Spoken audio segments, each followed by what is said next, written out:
Tiada uang untuk bunga api. Itu realitinya. Uang dah habis dikorup DPR, makanya tidak mampu beli bunga api. Indonesia tak ada duit. Tak cukup bajet. Penyambutan Tahun Baru 2026, sejumlah pemerintah daerah di Indonesia memutuskan untuk tidak mengadakan pesta kembang api pada malam pergantian tahun 2026. Keputusan tersebut diambil sebagai wujud empati dan solidaritas kepada masyarakat yang terdampak bencana di Aceh, Sumatera Utara, dan Sumatera Barat, dan sejumlah daerah lainnya. Berita terkait pun juga dimuat pada salah satu stasiun TV negara Malaides. Kerajaan Indonesia umum pembatalan pertunjukan bunga api sempena sambutan Tahun Baharu 2026 di beberapa wilayah utama termasuk Jakarta dan Bali. Langkah itu sebagai tanda solidariti terhadap mangsa banjir dan tanah runtuh yang meragut lebih 1,100 nyawa di Sumatera. Dan ketika hari puncak perayaan Tahun Baru, ada warganet Malaides yang memiliki pemikiran koplak membuat perbandingan dengan deskripsi. Mari kita lihat bagaimana Konoha dan Malaides merayakan Tahun Baru, mana yang menonjol untukmu.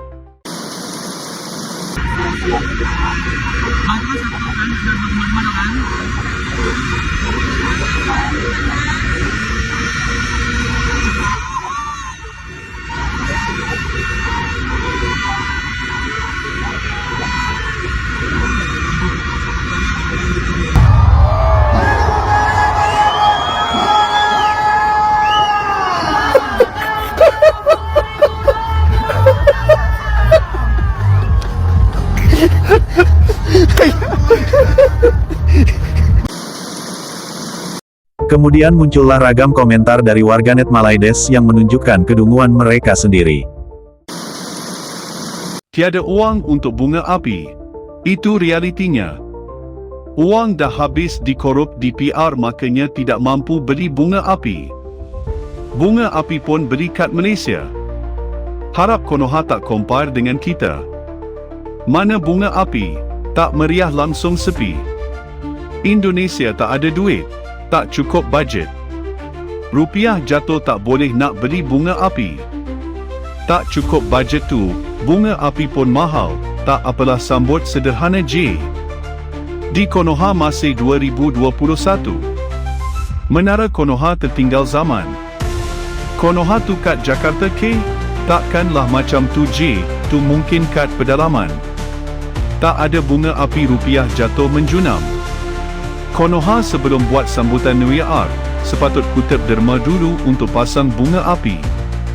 Sambutan ala tadika, bolehlah asal Konoha happy.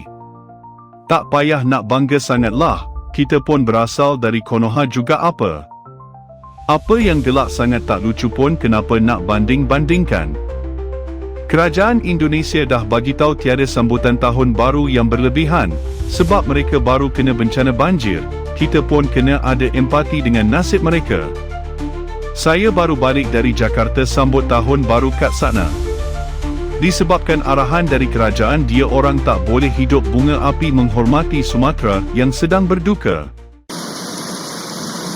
Dari beberapa komentar warganet Malaides tersebut, sudah dengan sendirinya membuktikan bahwa standar IQ, SQ, dan EQ mereka, yang jauh di bawah standar, serta tidak mencerminkan pemikiran manusia normal.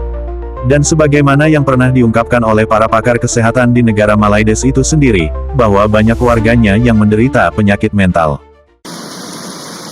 Semalam kami dibentangkan oleh pusat kecemerlangan ini, saya nak sebut, rakyat Malaysia, 3 orang rakyat Malaysia, seorang akan menghadapi masalah kesihatan mental.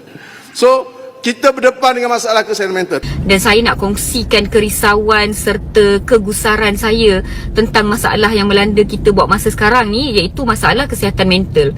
Kita pun dah tengok kan data yang dikeluarkan oleh KKM tentang kemurungan dan sebagainya. Makin mencanak tau guys. Dan bila saya berinteraksi dengan peserta ni semua, saya memang boleh tengok ramai yang terjejas, ramai yang memerlukan bantuan, ramai yang bergelumang dalam masalah ini dalam diam.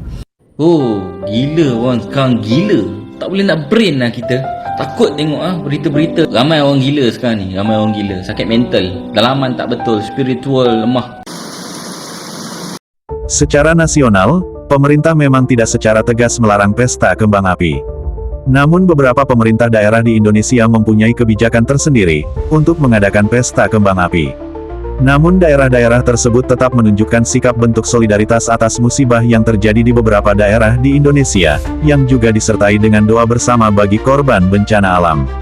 Dan soal kemeriahan antara satu negara dengan negara lain, itu tidak menjadi satu-satunya ukuran.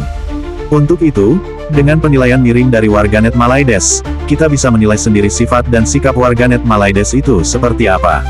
Hal tersebut juga seperti ketika sebagian orang-orang Malaides yang memberi sumbangan, namun warga Malaides lainnya lah yang berkoar-koar agar divalidasi. Ketika ditolak oleh pihak terkait, maka mereka merasa kepanasan dengan diselimuti rasa kebencian terhadap Indonesia. Mereka merasa tak terima dan mulai berdramatisasi, tanpa mencari tahu terlebih dahulu penyebabnya. Dan jika semua fenomena itu diperhatikan, ada warganet Malaides yang bukan sekali saja, yang mengungkit-ungkit dengan apa yang sudah mereka sumbangkan. Sehingga hal seperti inilah yang dikatakan sebagai orang yang ria. Di era media sosial ini, beberapa orang atau organisasi mungkin menggunakan momen sumbangan, untuk tujuan pencitraan, bukan karena keikhlasan. Dan untuk perayaan tahun baru, tidak harus merayakannya dengan pesta kembang api, apalagi dalam suasana musibah yang melanda beberapa daerah di Indonesia.